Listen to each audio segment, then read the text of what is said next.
ఈ రోజు నీ అవినీతి గురించి నేను చెప్పడం కాదు, మీ ఎల్లో మీడియా ఛానల్సే నువ్వు గెలిచినాకనే టెలికాస్ట్ చేసినవి. మళ్ళీ ఏమంటే పాచనకాయ పత్రిక విషయాలన్నీ మాట్లాడుతున్నావంటే, పాచనకాయ పచ్చడి నువ్వు అక్కడితో వదిలేదు, దాన్ని నడిపించుకుంటూ ఈ రోజుకు కూడా నువ్వు సాగదీసుకుంటూ వస్తా ఉన్నావు. అధికారులు ఎవరు మా మాట వినట్లేదు, నేను చెప్పింది చేయట్లేదు అంటే ఎందుకు వింటారు? మీరు వాళ్ళ దగ్గర డబ్బులు తీసేసుకొని అధికారుల మీద ఒత్తిడి చేస్తే మీరు ఏ మోటతో వాళ్ళకి పని చెప్తున్నారో, మీరు వెనక ఏం చేస్తున్నారు అధికారులు అంతా తెలుసుకోలేదు అనుకుంటున్నారా? అందుకని మీరు చెప్పిన మాట వినట్లేదు. మీరు కన్స్ట్రక్టివ్ గా ఉండి మీరు జనం కోసం జెన్యున్ గా పని చెప్పండి, అధికారులు ఎందుకు చేయరని నిలదీయండి. అంతే తప్ప గానీ మీరు అధికారులు పని చేయట్లేదు అని చెప్పేసి మళ్ళీ అధికారుల మీద నిందలేయడం. లేకపోతే మన ఈ రాష్ట్రంలో కూటమి ప్రభుత్వం అధికారులకు వచ్చిన తర్వాత మహిళా ఎమ్మెల్యే కొంతమంది గెలిచారు, వాళ్ళ భర్తలు వెనకుండి వాళ్ళ రాజకీయం చూసుకుంటున్నారు. ఇది రాష్ట్రంలో ఎక్కడైనా జరిగేదే, భార్యలు ఎమ్మెల్యేలుగా గెలిస్తే భర్తలు వెనకుండి చక్కబెట్టుకోవడం జరిగేది. మరి మొన్న ఏదైతే చంద్రబాబు నాయుడు చేసినటువంటి సర్వేలో నలుగురు అవినీతి టాప్ లో ఉన్నటువంటి ఎమ్మెల్యేని పిలిచి వార్నింగ్ ఇచ్చాడో అందులో మీరు కూడా ఉన్నారు, అది రాష్ట్రం అంతా తెలుసు. మీకు ఎందుకు పిలిపించాడమ్మా? అవినీతిలో కూటమి పరుమ నిలబెట్టారు, మీరు చాలా బాగా అవినీతి చేస్తున్నారని చెప్పేసి దండేసి హారతి ఇవ్వడానికి పిలిచాడా? మరి ఎందుకు ఆ మీటింగ్ అయిన తర్వాత బయట కడపని మానేశాడు? ప్రతి ఎమ్మెల్యే భర్తలు వెనకుని చక్కబెట్టుకుంటున్నారు కదా, మరి గతంలో తిరిగిపోయిన కదా ఎందుకు తిరగట్లేదు?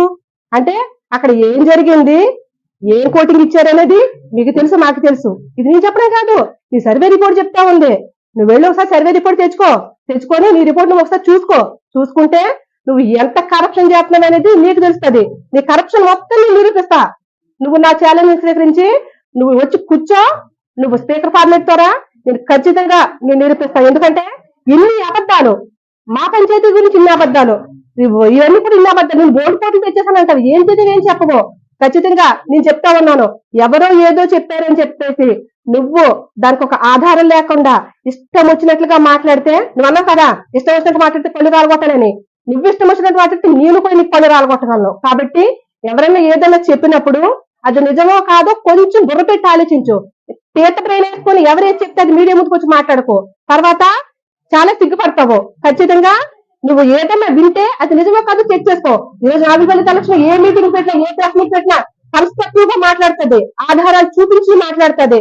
అలా మాట్లాడగలిగితే మాట్లాడు, అంతే తప్ప గానీ ఈ రోజు నువ్వు పదవిలో ఉన్నావు, నీకు చెవులు నింపితే ఏదైనా పదవి ఇస్తావో లేకపోతే వర్క్ చేస్తావని చెప్పేసి ఎవడో వచ్చి నీ చెవిలో ఏదో చెప్తే నువ్వు ఇష్టం వచ్చినట్లు మాట్లాడితే చెప్పు తీసుకొని నేను కూడా నీ పళ్ళు రాలగొట్టగానే శిరీష్ అని చెప్పేసి నేను మీడియా ద్వారా నీకు చెప్తా ఉన్నాను. నీకు దమ్ము ఉంటే, నువ్వు దమ్మున్నాడదని అయితే నీ దమ్మున్నాడదాన్ని నీ ఛాలెంజ్ నేను యాక్సెప్ట్ చేశాను. నీకు దమ్ము ఉంటే నువ్వు ప్లేస్ డిసైడ్ చేసి నాకు చెప్పు, నేను వచ్చి కూర్చుంటాను, నీ అవినీతి ఏంటో కూడా నేను తేలుస్తానని చెప్పేసి మీడియా ద్వారా మరొకసారి నీకు తెలియజేస్తా ఉన్నాను.